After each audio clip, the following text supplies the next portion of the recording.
Hey guys, welcome back to the channel. It's me, Adam, and you're watching Unlimited Options Investing. We were thinking that maybe, just maybe, the long weekend, the 3-day weekend, would bring us a little bit more stability into the markets, stocks, crypto, and guess what? It didn't. We saw increased volatility. We saw the 10-year yield reach a 2-year record of just about 1.8. So how high will we go with that? 1.9, 2%? Or are we going to pull back because the higher we go, the more it's going to shock these high growth multiple names? Technology, as we've been seeing it go down and down and down with increased volatility. We see the NASDAQ in our oh so trusty ascending channel starting to break trend. So is it going to confirm and continue falling toward the downside, or are we going to find some buying pressure and continue trudging along? How short term is this pain? Not to mention crypto. So there's two cryptos that I was paying attention to this past weekend. The first, obviously, Bitcoin. So that one keeps finding selling pressure and touching our trend line perfectly and then going toward the downside. And we can see it perfectly on the 2-hour, the 4-hour, the 1-day. Until we do that, we're just going to continue trending down until that trend is broken. And really, where is the right place to place your wealth? Right now, cash is getting taxed, 7% because of inflation. And with looming rate increases for 2022, that could rock real estate, stocks. There's nowhere to hide. The Dow Jones, the NASDAQ, and the S&P 500 are all down over the past couple of weeks and since the beginning of 2022. I also want to take a moment. If this is your first time on the channel, welcome aboard. Hit that subscribe button here on Unlimited Options Investing. We talk everything from stocks, crypto, options, ETFs. We're investing for the long term. There's a lot of volatility right now. Don't panic, buy the dip, hold strong, and if you're a long-term investor, you're loving these cheaper prices, things are on sale right now. As always, smash that like button. All right, getting right into it. So the Dow Jones down 1.37% today, gapping down and not faring much better for the rest of the day.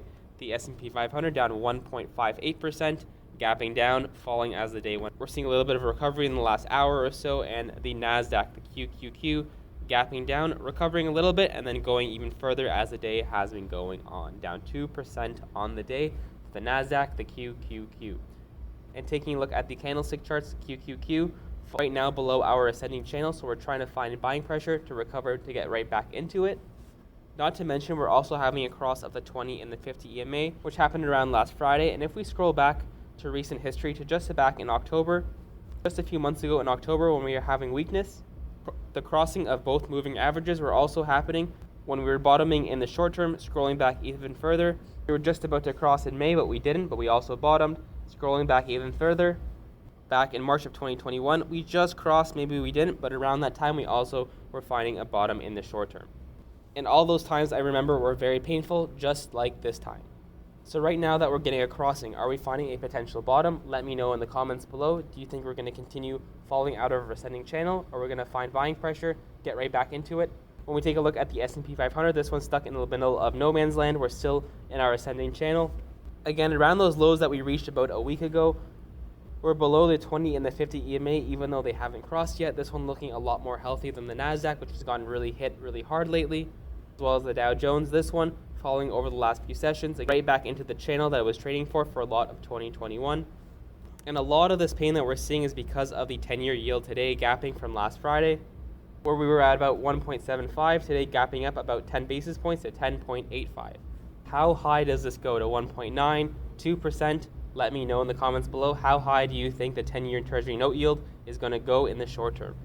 Or are we going to pull back to 180, 175, or 170? When we take a look at the VIX, we're up 15.85% on the day, gapping up, reaching a high of about 23. There's also the resistance back 10 days ago.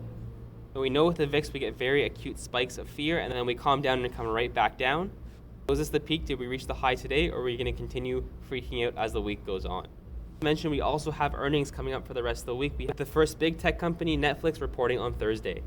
And when we look at the FANG index, Facebook, Apple, Amazon, Netflix, and Google right now, again, we see that death cross, or the cross of the 20 and the 50 EMA. We're well off those moving averages, and usually when that happens with big tech, at least in the last year and a half, 2 years, it's often been a very strong buying opportunity.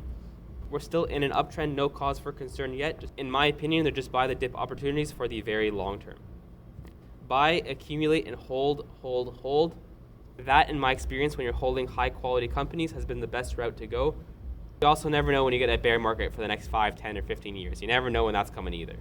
And taking a look at crypto, so we already looked at Bitcoin, but until we break this downtrend. The 20 EMA, until we cross, let's say 47,000 or so, we still can't get excited. Until we do, we're just going to keep hitting that downtrend of the 20 EMA and continue bleeding downward. And we even see it at the 4 hour whenever we touch the downtrend or the moving averages. More often than not, we're just selling off, going downward. Ethereum, we're seeing nothing different until we break the downtrend, the moving averages, and cross, let's say 33, 34, 3500. We can't get excited and we're going to continue going downward. And lastly, Cardano. So this one over the past couple of days saw a lot of strength toward the upside. From about a week ago, we were as low as $1.10, reaching a high of $1.60 just maybe about 24 hours ago. And this coin falling off the hardest in the past 24 hours, but that makes sense because it's also been the best performer over the past week. So let's see if Cardano can hold, but again, if Bitcoin and Ethereum can't find any strength, I don't expect Cardano to lead the way while the other ones are falling.